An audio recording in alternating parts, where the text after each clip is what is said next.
Morning, everybody. Happy Friday to you. It's 10 o'clock. I'm Tim Harris. It means it's time for 10 with Tim. We've had a good week in the Word, have we not? We finished up Joshua and we've spent 3 days now in Proverbs. My plan is to do Proverbs chapter 18 today, come back on Monday and Tuesday and do 2 more days in the Proverbs.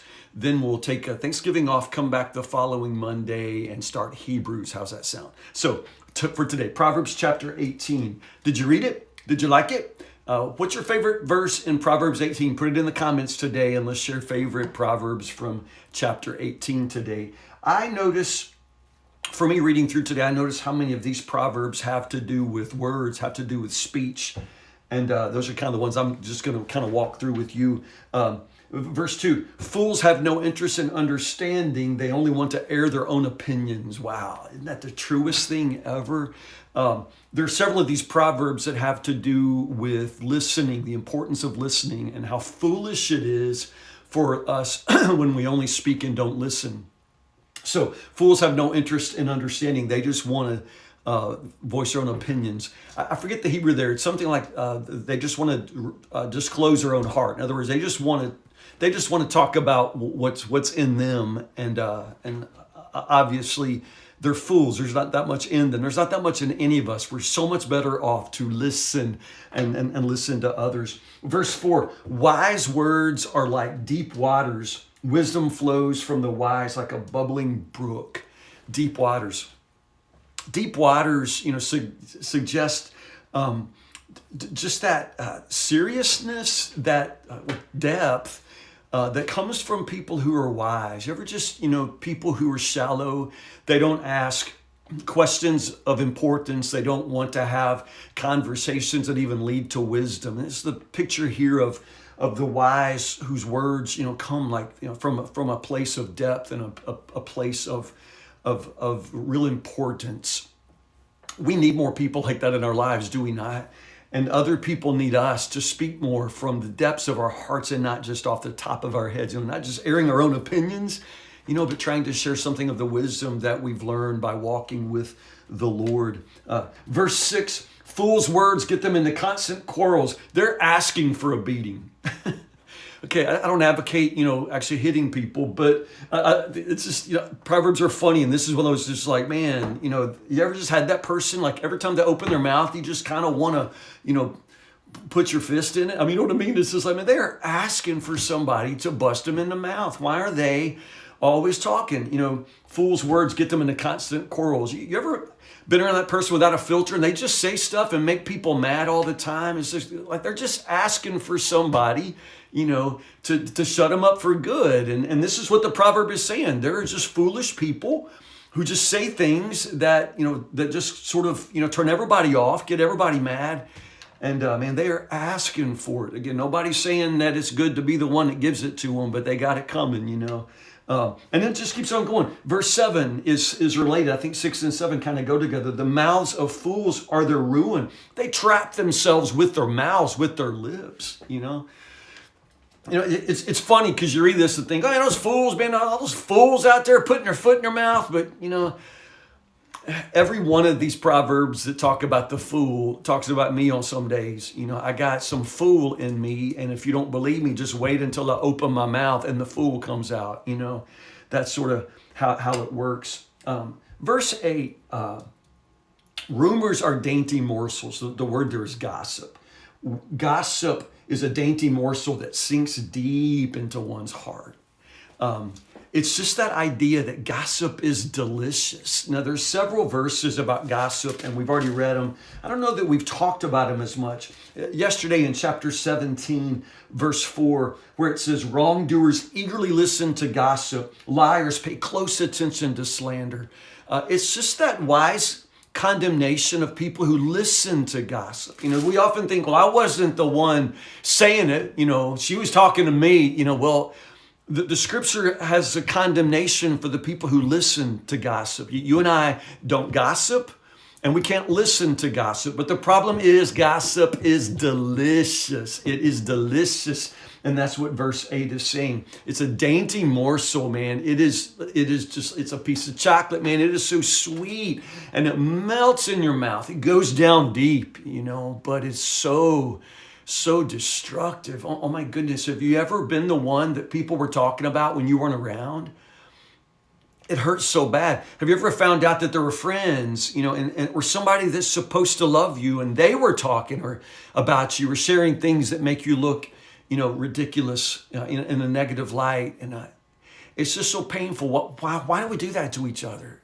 I'm not perfect in this, but I really try not to speak poorly of anybody who's not present. That doesn't mean I'm going to, speak poorly to your face either, but I like to defend the person who's not here because I would want somebody to do that for me. Again, I'm not perfect in this, but I really try. I make that my goal. I like to protect the person who's not here, protect especially those who are my friends. You protect your friends. You don't gossip about friends. You shouldn't gossip about anybody, but that's the thing. We don't usually gossip about strangers because who cares about what strangers are doing? It's the people close enough, for us to know their secrets and, be interested in their lives. And sometimes that interest in other people's lives takes us into a place that's destructive. Gossip is a dainty morsel that sinks down deep into the heart. It's such a terrible sin. Verse 13. Spouting off before listening to the facts is shameful and foolish. Speaking before listening. I used this verse in a sermon series back earlier in the fall. Speaking before listening. How many times have you gotten into trouble because you started talking before you knew the facts, but before you ever listened? I get in so much trouble. I stuck my foot in my mouth yesterday because I started talking about something. I made an assumption that wasn't factual, and yet, man, I just started talking, man. Tim, zip it. Speaking without listening, spouting off before listening to the facts is both shameful and foolish. Along with that, verse 17, I think verse 17 is probably my favorite verse in this. If we're doing favorite Proverbs today out of chapter 18, mine is verse 17. I think about this a lot. In the New Living Translation, it says, the first to speak in court sounds right until the cross-examination begins. The first one to speak in court sounds right until the cross-examination begins. In other words, man, you hear one side of the story and that, well, yeah. You hear one, you got friends divorcing and she comes to you and cries on your shoulder and tells you her side of the story and you both hate him, right? All of a sudden you're mad at him too and you can't believe all of that. But then later you run into him and he tells you his side of the story and all of a sudden it's like, wow, there were two sides to that story, There are two sides to every story, and it is foolish, to just listen to one side because the proverb says, man, you hear one side of the story, it's going to sound right because there's no reason for you to doubt it. But then in court, the cross-examination begins. The next witness is called to the stand, and you hear their side of the facts, and all of a sudden, it's more complicated. Isn't everything more complicated? That's why it's foolish to listen to the person who speaks first because you got to hear the other side of the story. I love that proverb. There's so much wisdom there, in everything, in politics, in relationships. Don't ever just listen to one side of the story. Don't be so quick to just listen to the first person that talks to you. Take a little time to find out the other side. That seems to be the way to wisdom. Verse 20, wise words are satisfying like a good meal. I love that. Verse 21 is the big one. The tongue brings a power of life or death. Those who love to talk will reap the consequences, man. The tongue can kill, the tongue can bring life.